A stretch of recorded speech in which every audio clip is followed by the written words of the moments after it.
Hello, everybody. Mr. President, are there any questions? How was the golf tournament? Very good, because I won. It's good to win. You heard I won, right? What was Did you your hear I score, won?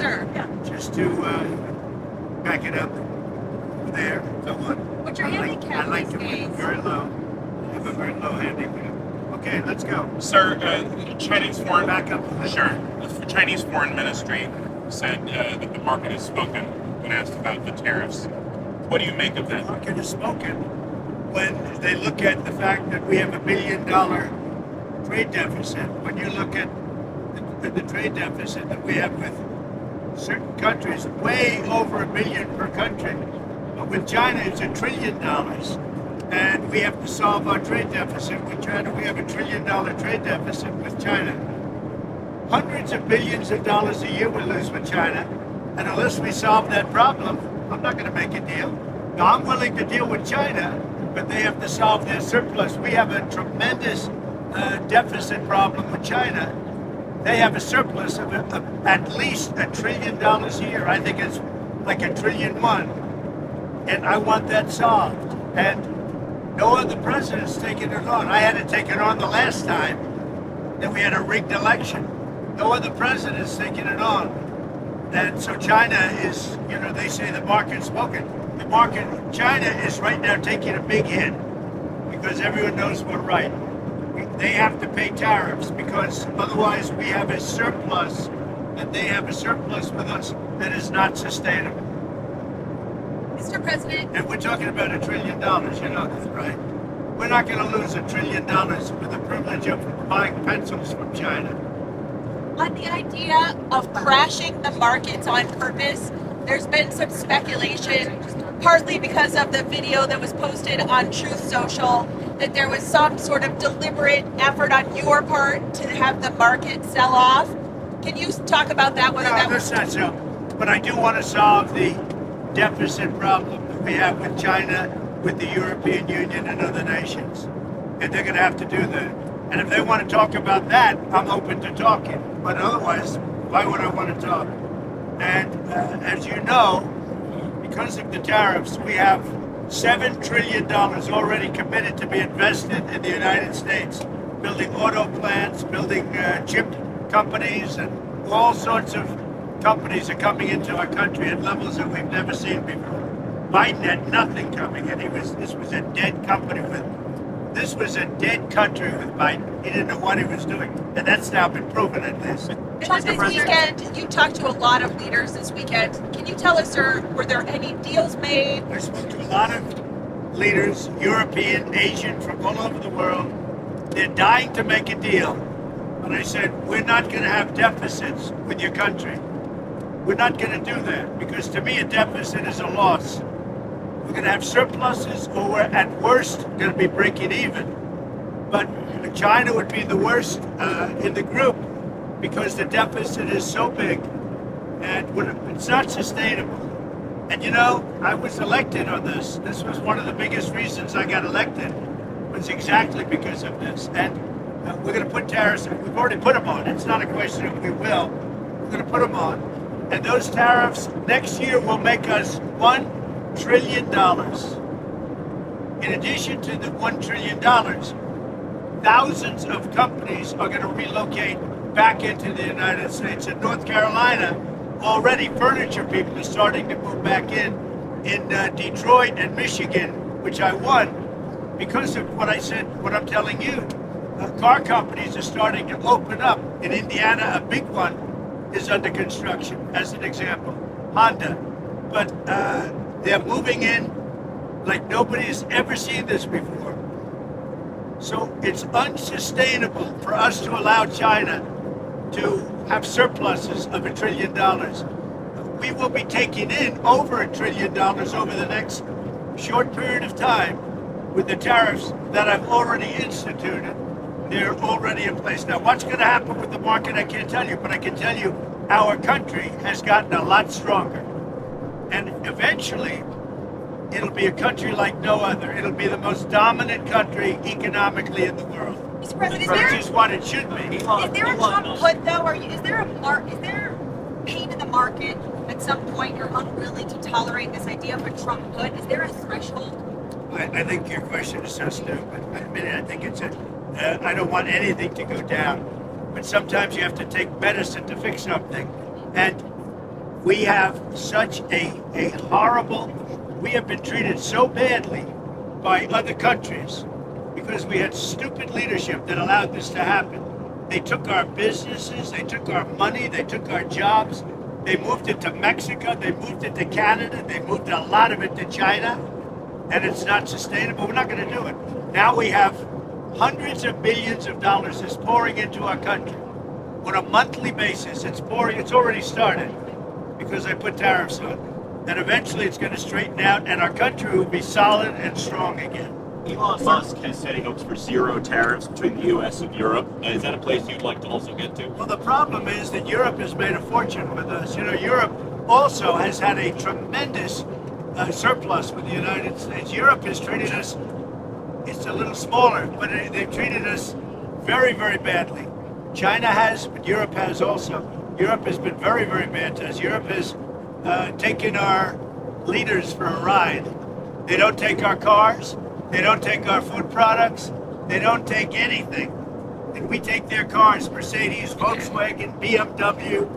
You know, we take their millions of cars. They take no cars. They don't take our farm product. They don't take anything. Europe's treated us very badly. We put a big tariff on Europe. They are coming to the table. They want to talk. But there's no talk unless they pay us a lot of money on a yearly basis. Number one for present, but also for past.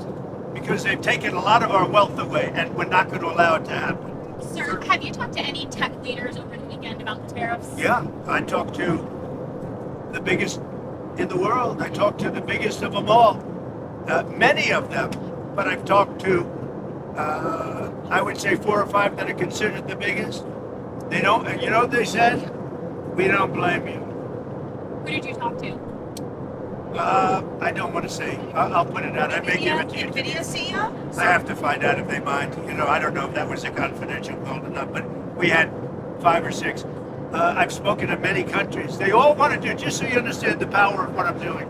Every country is calling and being very solicitous of us. Very, very nice. They're being very nice. And we have to be able to justify. This is not sustainable. The United States can't lose $1.9 trillion on trade. We can't do that and also spend a lot of money on NATO in order to protect European nations. We cover them with military, then we lose money on trade. The whole thing is crazy. And I got elected on that basis. We explained it. You know, the American people understand it a lot better than the media. But the media understands it. And much of the media writes correctly about it, I must say. Sir, Okay. Sir, when are the next set of talks with Russia and who will participate and where are we in terms of making progress in terms of peace? We're talking to Russia. We'd like them to stop. I don't like the bombing. The bombing goes on, and every week thousands of young people are being killed. And it's a horrible thing that should have never started, would have never started if I were president, 100%. On the tariffs, is it a negotiation Who are you now? Bloomberg, sir. Is it a negotiation or rules of the road? Go ahead, another question, please. Sir, About TikTok. She has too many questions. Sir, about TikTok. There was a report that there was going to be a deal, but China changed its mind because of the I'd tariffs. say it was largely true. The report is that we had a deal pretty much for TikTok. Not a deal, but pretty close. And then China changed the deal because of tariffs. If I gave a little cut in tariffs, they'd approve that deal in 15 minutes. Which shows you the power of tariffs, right? Mr. President, former New Hampshire Governor Chris Sununu is saying that he'll win the open Senate seat in New Hampshire and that he has no doubt you'll support him if he runs. Is that true? True. I told him he came to my office, came to the Oval Office, and met with Chris Sununu. And I support him fully. I hope he runs. He's been very nice to me over the last year or so. But no, I hope he runs. I think he'll win that seat. Sir, when we get into late summer, early fall, and people are doing their back-to-school shopping, do you think they'll have inflation to worry about at that point? I think there's not going to be. I don't think inflation's going to be a big deal because if you look at me, I took in hundreds of billions of dollars. This is not new to me. I took in during my 4 years hundreds of billions of dollars from China. And we also took in a lot of money from other countries, but in particular China, because it was just getting started. And we had no inflation. Who had inflation was Biden. Biden had the worst inflation in the history of our country. I had no inflation. We had a perfect country. We had no wars. I ended them all. I defeated ISIS. Everything was good. And then when this numbskull got in, as they really call themselves now, numbskulls.